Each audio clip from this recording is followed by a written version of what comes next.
Boa tarde a todos. Bem-vindos à mesa redonda dessa quarta edição da Escola de Inverno da International Political Sociology. A gente vai falar inglês aqui na mesa hoje. Eu só queria aproveitar para agradecer ao pessoal que ajudou a organizar a mesa redonda, a Cláudia, Vinícius, todo o pessoal, estagiários lá do núcleo do IRI, e agradecer a presença de todos vocês aqui hoje, em nome do departamento, né, do IRI e da Escola de Inverno. So it's a great pleasure to welcome all of you this afternoon. The topic for discussion this afternoon is the reemergence of nationalism in contemporary world politics. We will be speaking about different manifestations of this phenomena in recent events after a context especially during the immediate post-Cold War moment where most people thought nationalism was either a spent force or an expression of violent archaic forces engaged in ethnic conflicts, such as the ones in the former Yugoslavia or the ones in Rwanda and so forth. But those expressions of nationalism and the categorization of those nationalism as ethnic violence have helped to also divide the world between modernizing states, failed states, states in conditions of fragility, and has also given place to a lot of interventions, peace-building efforts, a lot of regulations, governance initiatives aimed at disciplining these unruly places contaminated by this old force of nationalism. Apparently, nationalism is alive and kicking, right? Not really dead, even though it morphs into different manifestations, different forms of expression, different discourses, and so forth. Today we're going to discuss that, and we have here in the table three scholars who have written extensively about the nation, about nationalism in its different forms, both conceptually and also in empirical studies that are quite important for our field today. So at the extreme right of the table, Professor R.B. Walker from your point of view. Yes, that's where I speak from the University of Victoria and also from PUC-Rio. To my left, Professor Michael Shapiro from the University of Hawaii, and to my close right, Professor Angharad Closs Stephens from Swansea University in Wales, which we will welcome to this debate. We'll have the usual 15-20 minutes for each guest.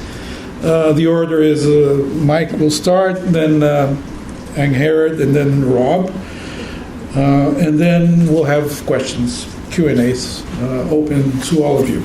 So once again, thanks for being here. I hope this will be a lively debate. And I want to thank very much our guests for being here.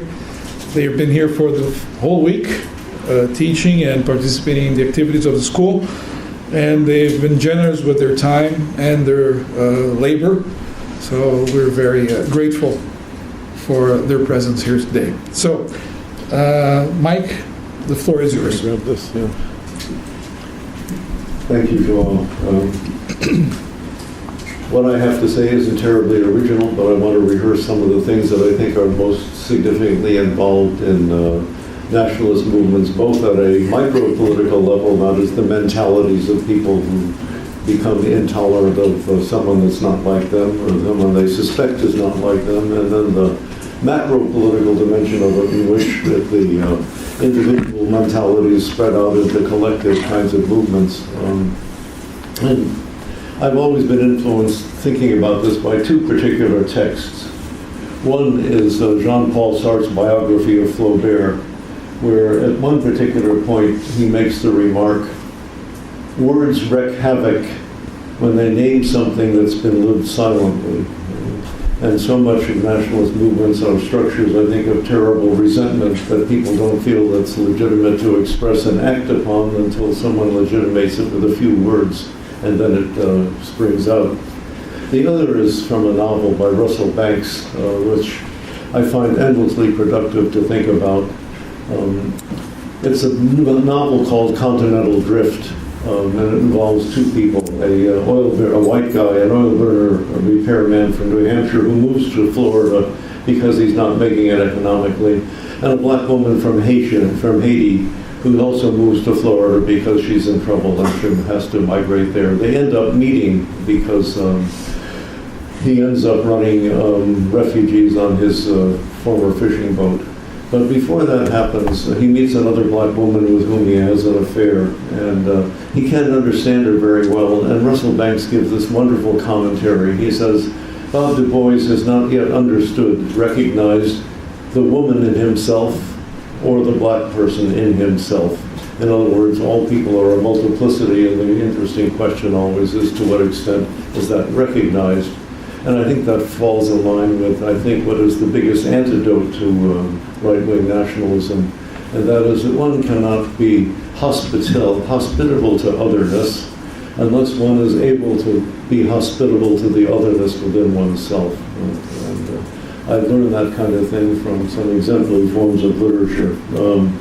Now I want to just canvass fairly briefly a couple of earlier movements which I think are exemplary, and that is the nationalism that descended on the former Yugoslavia. And one of the best texts for that is to look at a book by Semezden Memedinovic.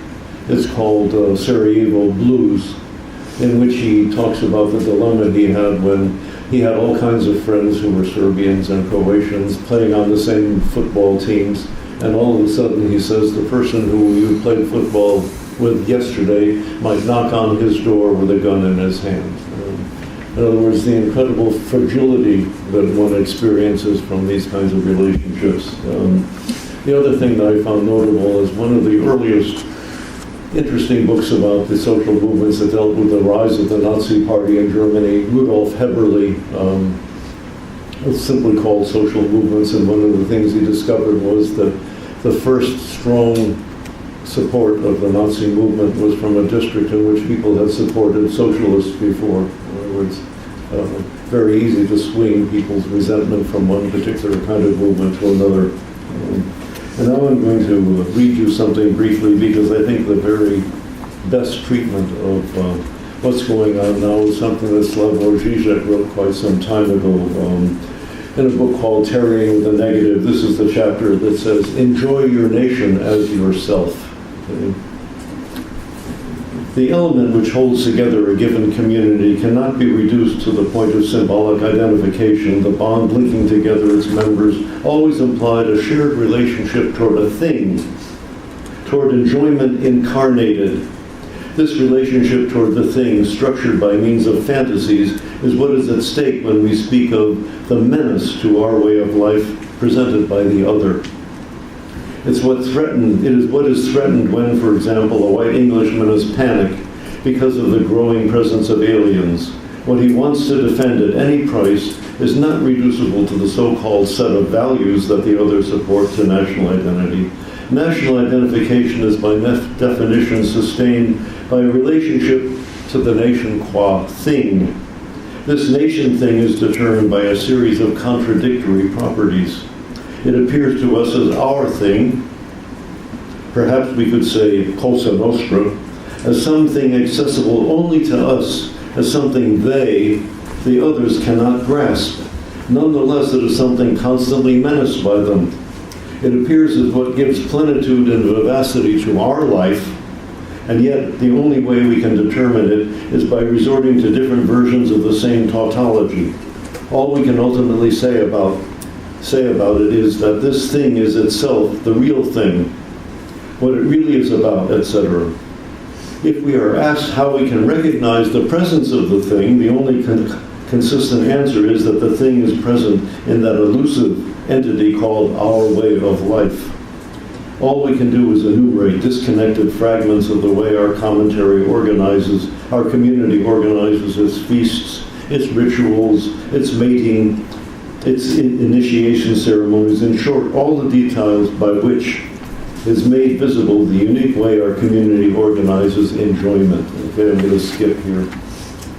A nation exists only so long as its specific enjoyment continues to be materialized by a set of social practices transmitted through national myths that structure these practices. To emphasize in a deconstructive mode, the nation is not a biological or trans-historical fact, but a contingent discursive construction. As an overdetermined result of textual practices is thus misleading, such as an emphasis overlooks the remainder of some real non-discursive kernel of enjoyment, which must be present for the nation qua discursive entity effect to achieve its ontological consistency. Okay, nationalism thus presents a privileged domain of the eruption of enjoyment into the social field.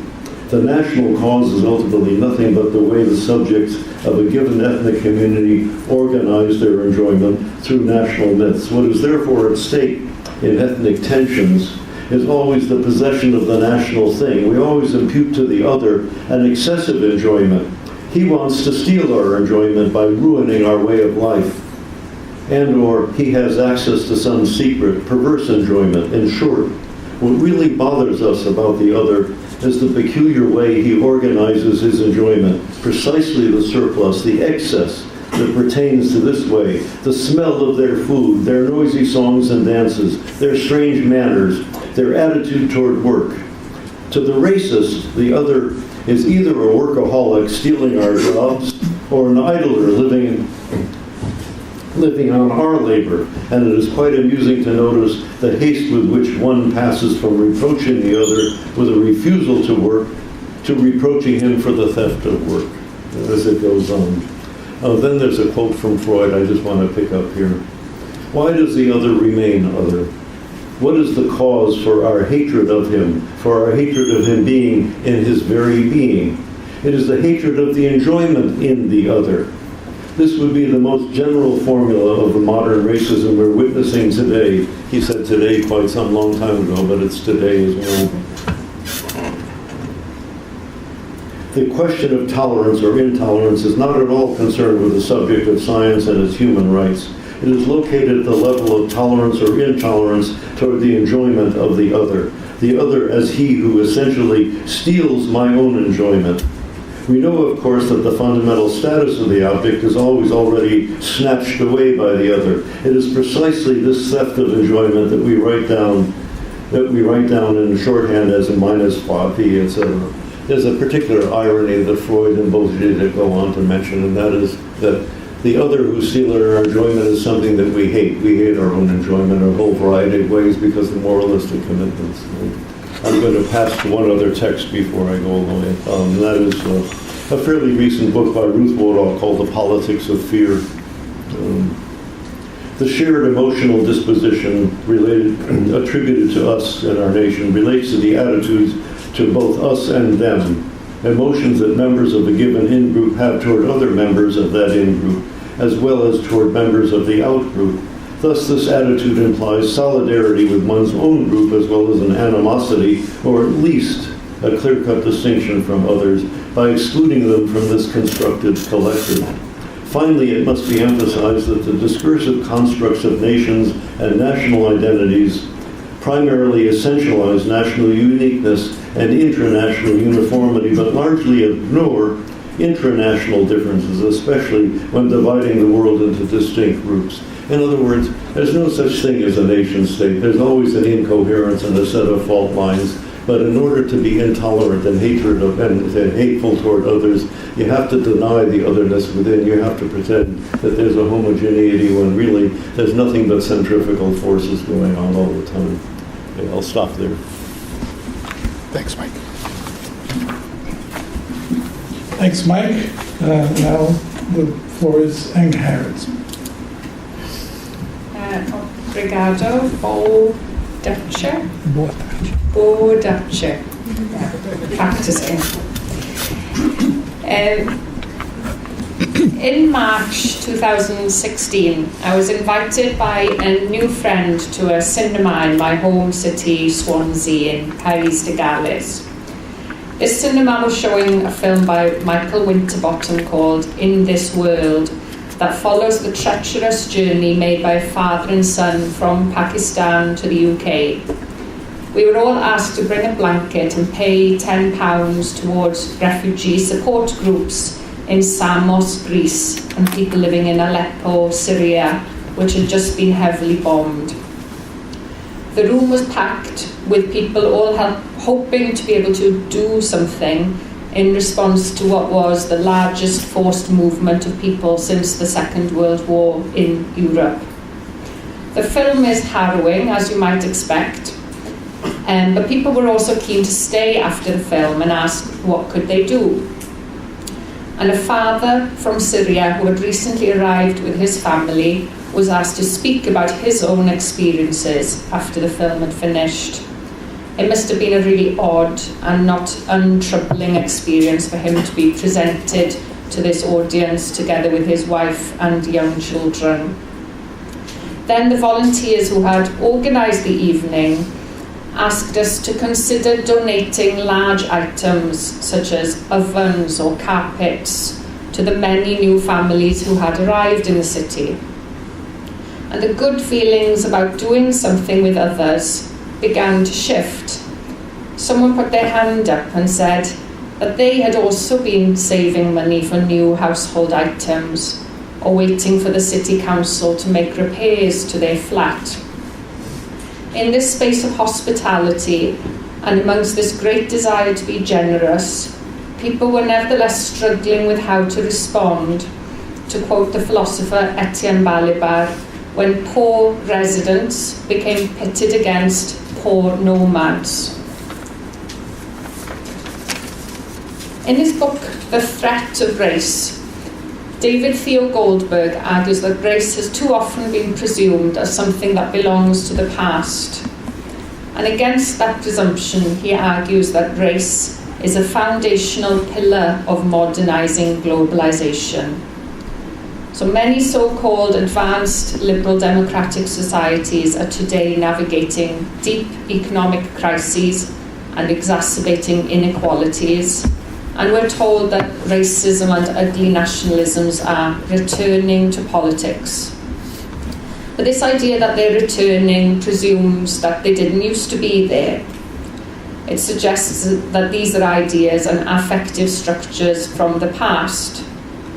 Whilst they may be taking on new forms as public sentiments rather than values we can pretend to keep behind closed doors, national and racial identities are thoroughly modern ways of understanding our place in the world. So for the past 3 days I've been teaching on this subject of affective nationalism. And this point that nationalism is affective, that it's full of feelings, is of course a very odd one to make because it's so obvious. Who can imagine nationality without thinking about songs, poems, lines, sounds, keywords, accents? Think about the football, for example. We also know them because we have experienced what it's like to feel part of structures of belonging. We know them because we know what it's like to be excluded from them or feel distant from them, or feeling discomfort at hearing, watching, or experiencing them.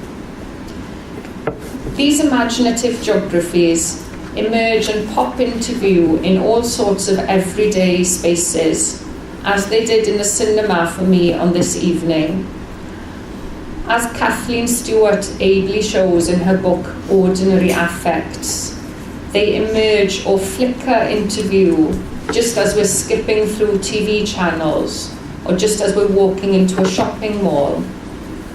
Stewart says, and I quote here, "Ideologies happen, power snaps into place, structures grow entrenched, identities take place, but it's ordinary affects that give these things the quality of something to inhabit and animate.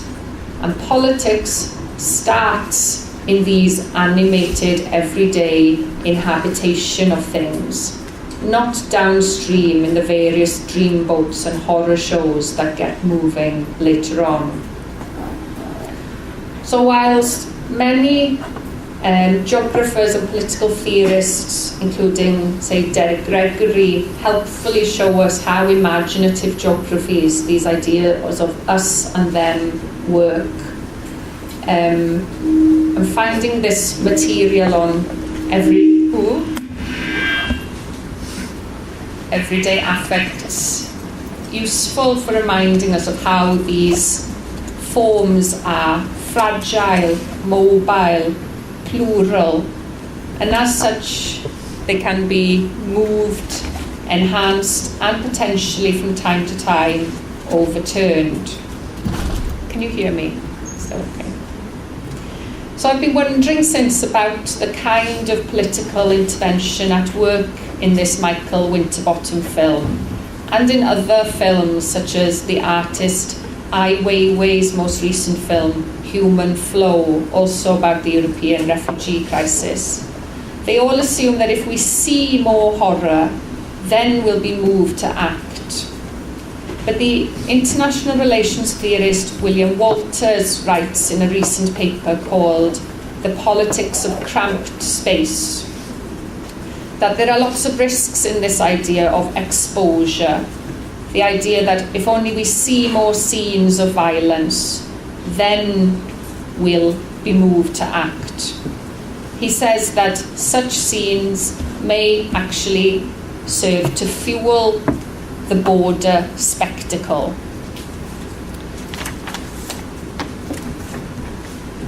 So I was wondering about the fine lines on this evening in the cinema between feeling shocked, jolted, moved, and also just feeling overwhelmed, shattered, unable to think the situation through. So much so, perhaps, that some of us ended up falling back on some of the more familiar, dominant ways we have of making sense of the world. So in leaving the cinema, I felt uncomfortable, both from having watched the horrors of this film, but also irritated at my fellow citizens and at myself for not saying anything. However, the lines that crystallised into view on that evening were not sharp and clear-cut, as a coherent theory of imaginative geographies might suggest. Rather, anger, shame, compassion, and pity all travelled together, and they didn't have clear directions.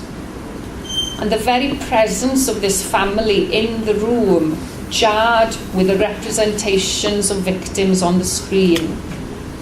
So whilst refugees and asylum seekers in Europe are often portrayed as voiceless victims, these representations were shattered by the simple fact of sharing a room together. So, for example, we couldn't wallow for very long in our feelings of sadness or outrage, because here was a family with children who wanted to play, and they were asking us who was going to come out and play the next day. Here was a small mountain of clothes that people had brought with them, and someone needed to sort them out. Who was going to drive them to the people that needed them? So beyond the strong emotions invited in this film, the ugly feelings circulating in the space did not have clear goals. As the literary theorist Sian Ngai puts it, they were politically ambiguous, whilst the anger and rage provoked by the film invited us to direct those towards a noble cause. What came afterwards was tension, irritation, and discomfort.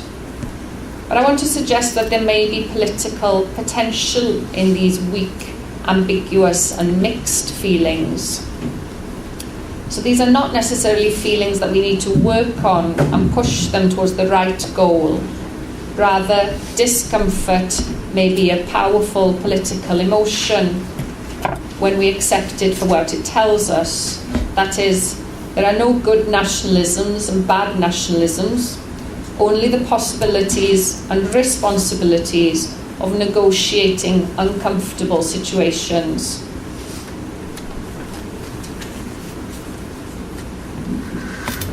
Thank you. Thank you. The topic is specifically about a revival of nationalism of some kind. The question is, of what kind? And does that kind actually correspond to what we expect nationalism to be? The question is also of much broader relevance, I suppose, because it's asking us to make sense of the contemporary global political situation in general, which is a bit daunting. I don't have any firm claim to make about all that, really. I really want to restrict myself to a few what may simply be methodological questions, which I think resonate with things that have been said so far. My basic mood is very simple. It's simply a warning that we should be very careful about bringing our familiar forms of understanding to bear on whatever is going on in the present. Most obviously, the term nation. Well, like all other concepts, the concept of nation works by bringing in all kinds of phenomena under a singularity. So we're always in danger of hiding the singularities in the generalization.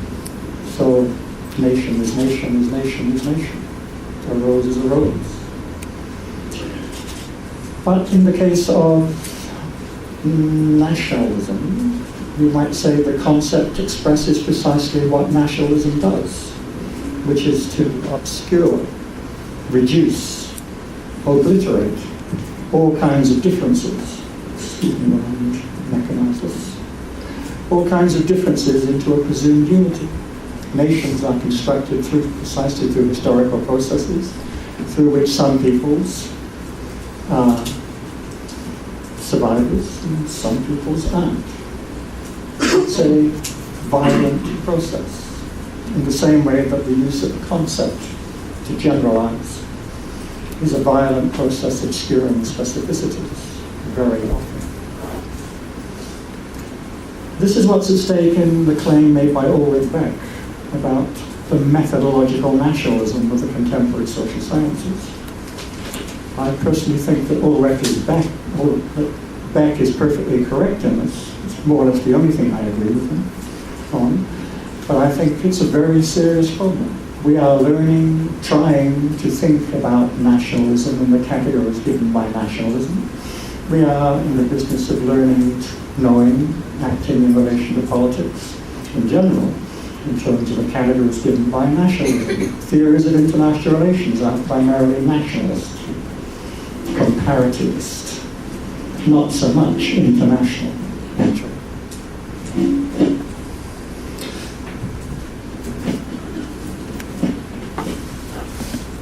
That's sort of familiar. But we're also asked to think about nationalism in some kind of... Sorry. Is it the mobile one? Okay. In some kind of historical sense. That is, say, a notion that we're in the midst of some sort of change. The change that's identified here is some kind of return, the reappearance of nationalism. Again, this offer to think of nationalism as something which is, or disappears, or returns, is very much part of the entire process of nationalism as a political practice.